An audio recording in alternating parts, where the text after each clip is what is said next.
So I belong to a lot of different social groups on the internet because I like to see what other people's struggles are. I like to see, as a therapist and as an individual and as a content creator, I like to see what people's struggles are that are dealing with ADHD, that are dealing with autism, that are dealing with anxiety, that are dealing with depression.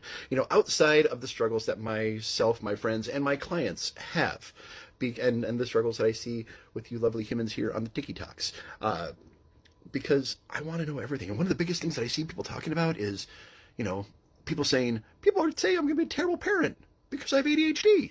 Now,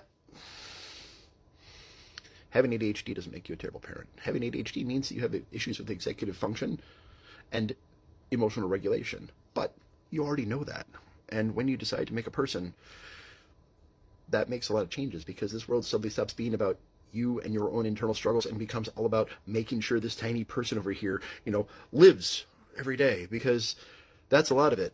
The first 4 years of their life is just generally trying to make sure that they don't automorph themselves somehow, because children are amazing at finding ways to almost die on a regular basis. It's fantastic. And one of the things that ADHD brains are good at is coming in clutch. We are amazing in crisis situations. We can actually be incredibly calm and amazing in crisis situations.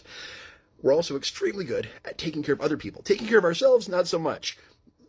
I will forget to eat. I will forget to drink. I will not schedule my own doctor's appointments half the time unless I absolutely have to. But I will schedule every single pediatrician's appointment for my daughter. I will schedule every single dentist appointment for my daughter. I will make those appointments on time and be extra early because I'm terrified that the doctor might think that I'm a bad parent. So, yeah. We can clean somebody else's house. We can cook a meal for them. We can parent. So when somebody says, you're going to be a terrible parent because you have ADHD, you can say, no, I'm going to be a terrible parent because I'm an asshole and I'm selfish. Those are good reasons to be a bad parent. But having ADHD, it's not really it. In fact, a lot of the time, the kids are excited because having a parent with ADHD means that you have somebody who still has a sense of whimsy and a sense of joy and a sense of novelty and a sense of adventure, which is really a big part of what a kid needs. And let's face it, these brains are the mothers of invention. We can come up with the craziest, coolest ideas that normal parents might not come up with. And we're going to be far more engaging because we want to see it happen. Yeah.